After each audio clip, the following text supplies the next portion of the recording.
Hello everyone, అందరు ఎలా ఉన్నారు? బాగున్నారా? నేనైతే ఇవాళ ఒక్క దొండకాయతో 2 రెసిపీస్ ఒకేసారి ఎలా చేసుకోవాలో చూపించడానికి ట్రై చేస్తున్నాను. ఇది కనుక మీకు నచ్చినట్లయితే ప్లీజ్ లైక్ చేయండి, షేర్ చేయండి, కామెంట్ చేయండి, సబ్స్క్రైబ్ చేయండి. నేనైతే దొండకాయను ఒకవైపు, అలాగే దొండకాయ పీసెస్, అలాగే టొమాటోస్, పచ్చిమిర్చి అన్నీ ఒకవైపు పెట్టుకున్నాను. నేను ముందుగానే కరివేపాకు కొత్తిమీర వేసేసాను అనమాట. ఆ కొత్తిమీరని నేను పక్కన పెట్టేసుకున్నట్టున్నాను. ముందుగా వేస్తే కాస్త మాడిపోతుంది అనేసి నేనైతే ఇందాకైతే ఏమైనా చెప్పుకున్నాను, దొండకాయ అలాగే టొమాటో అలాగే పచ్చిమిర్చి అన్నీ కట్ చేసుకొని నూనెలో వేసేసాను. ఇంకొక కడాయిలో ఆయిల్ పోసే ఉన్నాను కదా, ఇందులో మనం కట్ చేసి పెట్టుకున్న దొండకాయలు ఒకేసారి, అలాగే అందులో కాస్త ఉప్పు యాడ్ చేసి వీడియోలో చూపించిన విధంగా కాస్త మిక్స్ చేస్తూ ఉండండి. అప్పుడు దాని నుంచి నురుగు వస్తుంది అనమాట. ఆ నురుగుని పిండేసి గట్టిగా ఇవి కనుక ఫ్రై చేశారంటే చాలా టేస్ట్ వస్తుంది. వీలైతే ఇంకా మీకు పసుపు కూడా యాడ్ చేసుకోవచ్చు, అప్పుడు ఇంకా ఈజీగా ఉంటుందన్నమాట. చాలా అంటే చాలా టేస్టీగా ఉంటుంది. అంటే గింజ కచ్చా అనేది నవలకుండా బాగుంటుంది అనమాట. సో వేసిన తర్వాత వీడియోలో చూపించిన విధంగా ఒకసారి మిక్స్ చేసుకుంటూ ఉండండి. అంటే అలాగే వదిలేసారంటే మాడిపోవచ్చు, అందుకని ఇలా వీడియోలో చూపించిన విధంగా మిక్స్ చేస్తూ ఉండండి. ఇప్పుడైతే మనము యువతల ప్రాసెస్కి వెళ్దాం. ఇంకొక స్టవ్ పైన ఏవైతే మనం వేసుకున్నా అందులో కాస్త పచ్చిమిర్చి కారంగా ఉంటుంది కాబట్టి చింతపండు కాస్త యాడ్ చేసేసాము. ఎప్పుడంటే మనము ఈ టొమాటోస్ అన్నీ యాడ్ చేస్తాం కదండి, అప్పుడే యాడ్ చేసేసుకోవాలి. ఆల్మోస్ట్ అలా అయిపోయింది. ఇందులో కాస్త కొత్తిమీర ఇందాక తీసి పెట్టేసుకున్నాం కదా, ఆ కొత్తిమీర అలాగే అల్లం పీసెస్ వేసేసుకొని ఇంకొకసారి మిక్స్ చేసుకుని స్టవ్ ఆఫ్ వేసేసుకోవాలి.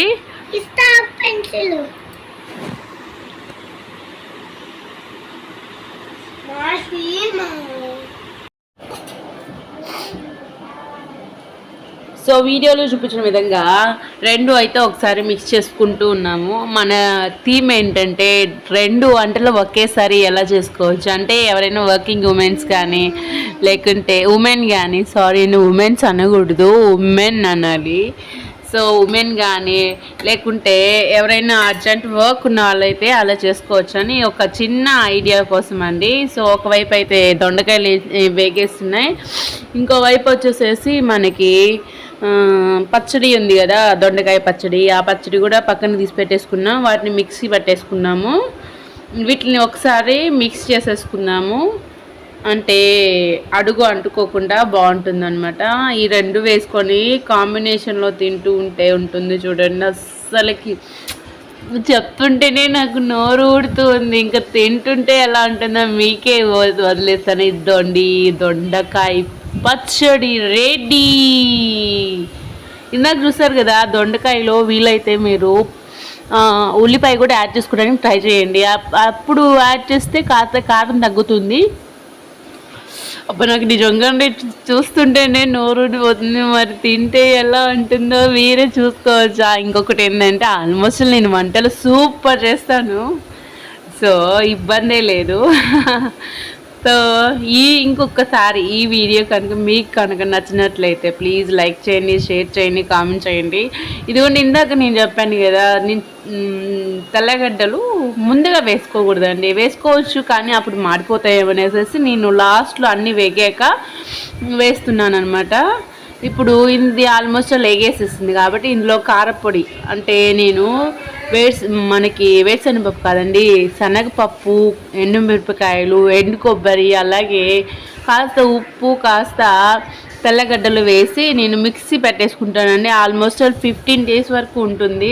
అదే నేను వాడుతూ ఉంటాను అనమాట, మధ్యలో చేయలేక. సో అదే నేను యాడ్ చేస్తాను. ఇప్పుడు యాడ్ చేసి ఎక్కువసేపు ఉడకనిచ్చకండి, అప్పుడు టేస్ట్ మారిపోతుంది. అందుకనేసి ముందుగానే సో వేసిన వెంటనే ఒక 2 నిమిషాలు ఉంచేసి ఆపేసేయండి. ఆపేస్తే అప్పుడు టేస్ట్ సూపర్ ఉంటుందండి. ఈ వీడియో కనుక మీకు కనుక నచ్చినట్లయితే ప్లీజ్ లైక్ చేయండి, షేర్ చేయండి, కామెంట్ చేయండి. ముందుగా మాత్రం సబ్స్క్రైబ్ చేసుకోవడం మాత్రం మర్చిపోకండి.